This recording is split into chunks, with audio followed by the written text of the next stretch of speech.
Tell me about Birmingham. How's it changed over the last 3 years? It's been a destination for furniture and homewares. We had a big space, Urban Outfitters, who Anthropology went out 11,000 square feet. So Design Within Reach just leased like 9,000 of it. And then we have Ethan Allen, but you have West Elm open. And there's a lot of other furniture retailers looking to get into Birmingham. There just aren't large spaces. The rents just keep going up. Hi, Cynthia. Tell me a little bit about how you got into retail real estate. I got into retail real estate by accident. I actually have a master's degree in special education, and I knew some family friends that owned small specialty strips. To be honest, we went out to dinner. I said, I'd like to, such and though is working, and I'd like to come to work with you and work on that. They laughed. I said, I'll make $200,000 one day, which was, and those outrageous. And they said, be there Monday morning. And they had already hired a national expert to come in and do like an overview of their center. So I was very lucky. I got his guidance, and I never forget the lessons that he taught me. It was quite a while ago. Basically, I did a lot of landlord work. I worked for landlords. I worked for a landlord that owned 15 power centers here. And that's how I started meeting some national tenants and learning more about the business. That developer was my mentor, got me started, and then I went back to brokerage again. It's not the easiest thing to start. Yeah. But you just have to kind of believe in yourself and keep muddling through. But I think, moreover, you have to love this business. Yeah. You really have to love it to sustain. You got to be excited to pick up the phone. And I always found that the relationships are the part that kind of gets you motivated. You know, you might be struggling a little bit, but then you pick up the phone and you're talking to someone who you like in the business, and it kind of gets you going through the next day. It totally does. I always tell the younger people here that it's like your storytelling. You know, you call them up to talk about a property. You're not just saying you want to lease this. You know, you're really telling a story and hearing their story. So yeah. I agree. That's one of the greatest parts of the business. And also, it's not boring. You never know what's going to happen or who's going to act up, which are your clients. So you've been working in the Detroit market for a long time. And how long have you been focused on downtown Detroit and Woodward Avenue? Well, I've been focused on it a long time. I actually did something at one point. The city of Detroit was, let's just say, less than safe and also so under-retailed. It was so sad in the markets. But I did get an account. I got a couple nice accounts, a couple footwear, that kind of thing. And I eventually got the company called Foreman Mills. And it's a 40,000 square foot box that operates to an true urban customer. The process of finding him spaces and going through the city was fascinating, but we did open 5 of them. So it was very exciting times. They all did well, and it taught me a lot about the city. But then I was always nostalgic for the downtown area, which is what we're talking about today. What's happened here is miraculous. So when you say what's happened, is it since COVID? You know, what's happened since COVID? No, it's still since 2008. Dan Gilbert, who was a multi-billionaire, decided that he was going to single-handedly revive Detroit. So he started buying skyscrapers and a parking garage to go with each. Each time he bought one, he changed the curb appeal in the lobby so people didn't feel so off-put. And you had to everything was covered in soot. There were buildings with trees growing out of the middle of them. I wish I would have had a couple of pictures. Well, back in the day, there was rave clubs in the basement. I don't know how stupid I was, but I went down with these people who were all holding hands and flashlights to see what it was like. There was one beautiful jewelry store that had a gold balustrade, a mezzanine, and they had covered it and painted it. Things like that, you know. But he kept marching on and buying the buildings. There's another family here that owns sports, so they've been doing some development. They're not as aggressive in Detroit. It's really miraculous. I brought some people here, some international clients, and we were looking to put an entertainment venue in, and everybody we picked them up at the airport. We collected everybody. Everybody was all chatty in the car and happy. And we get downtown, and it became totally silent. You couldn't even hear anybody breathe. And I said, well, this is going to happen here. And they're very polite. They said, Cynthia, this kind of reminds us of Berlin after the Second World War. Yeah. So how would that same tour go today? People are astonished. I was down there yesterday for ULI event. It's nothing short of astonishing what's going on. And it isn't just now the downtown. There's a lot of Henry Ford Hospital here, the big hospital system, is in the midst of a $2.2 billion expansion in Detroit. The Pistons are expanding their facility that they already opened. There's 3 new hotels coming. The Nomad in the train station, which is another story. The Addition, which is a partnership with Marriott and Ian Schrager, is opening in the Hudson's Building. Hudson's Building is significant. It's in the middle of downtown. It was the most nostalgic piece of real estate left in the city, the Hudson's department store. Multi-levels. It even had art galleries, old print galleries. It was unbelievable, but it had to come down over years of rotting and all the copper being stolen and so forth. So that's happening. And then at Michigan Central Station was, I think I said, the Nomad, which is a partnership with Hilton. Yeah. We're just around 5,000 rooms, so I don't know the statistic, but for certain conventions, you need X number of rooms. So that's why the push is to get all these hotels open. And a couple of other ones actually have opened recently, too. So that's kind of amazing.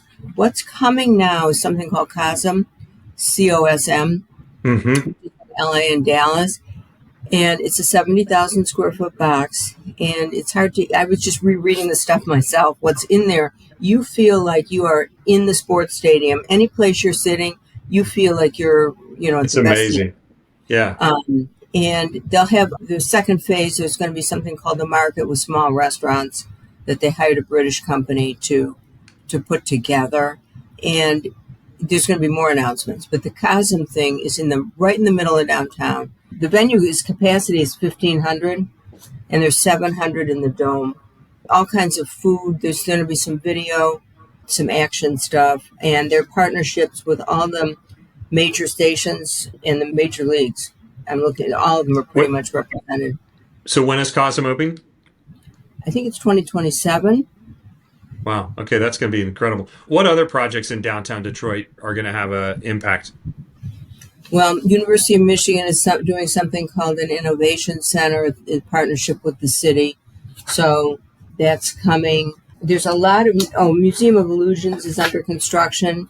The Motown Museum is being expanded.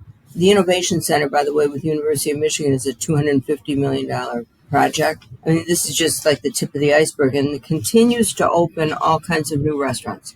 Right. Unbelievably creative.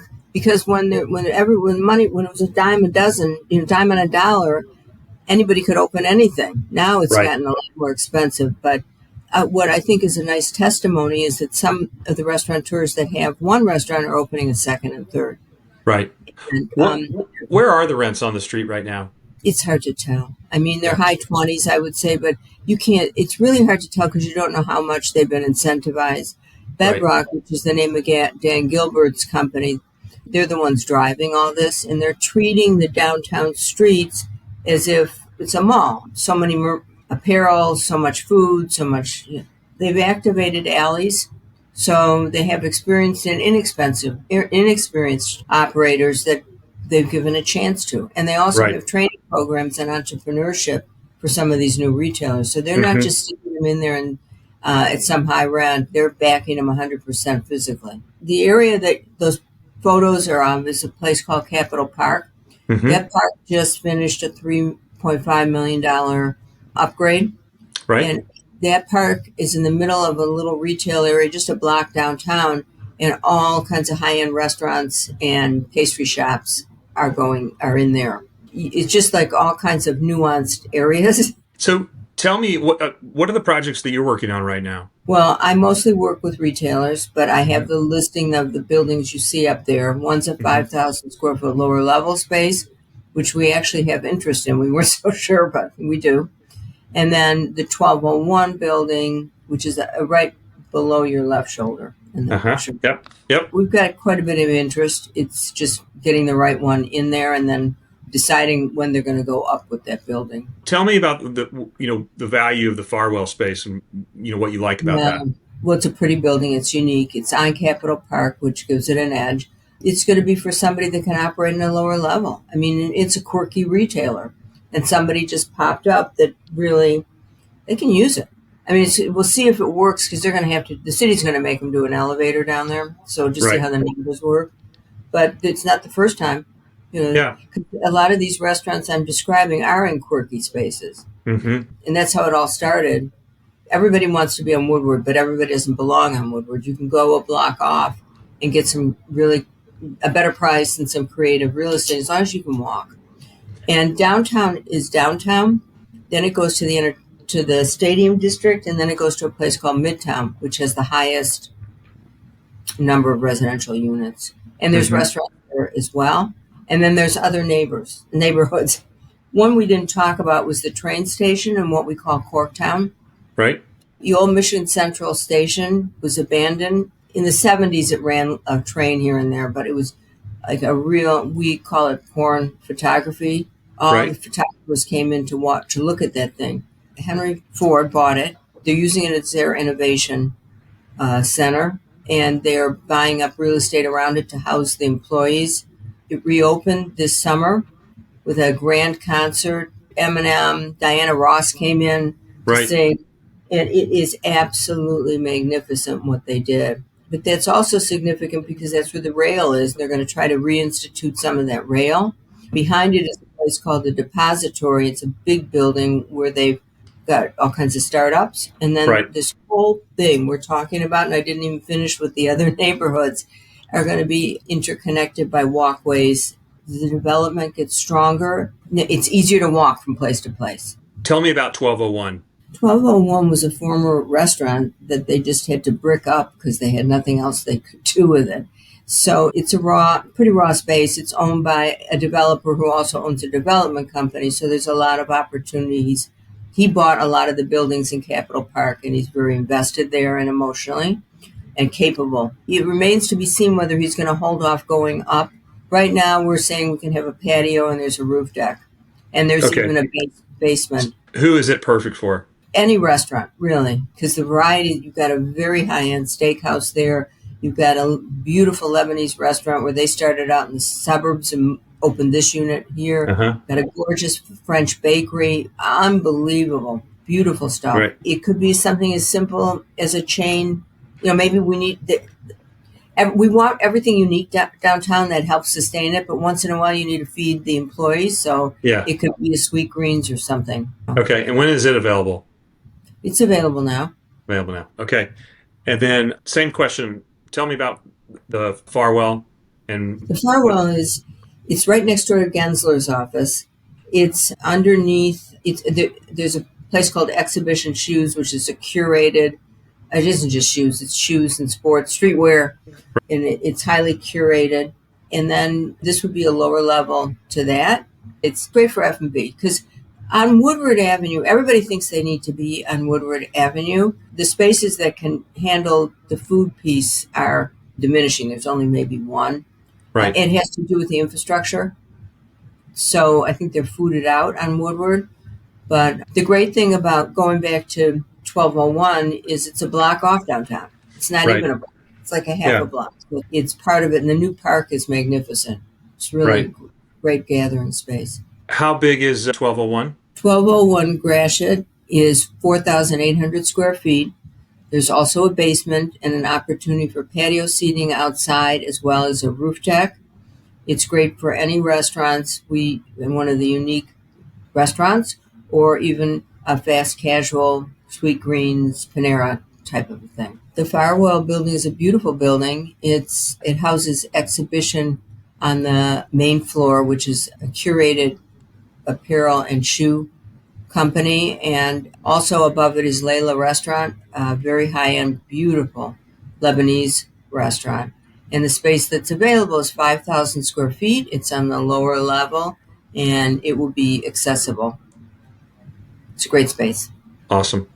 I just want to go back just real quick, just more about you. And was there any, deal or moment early in your career that changed the way you approach retail real estate? Was there a defining part of your career that you can think of that kind of changed how you do the business?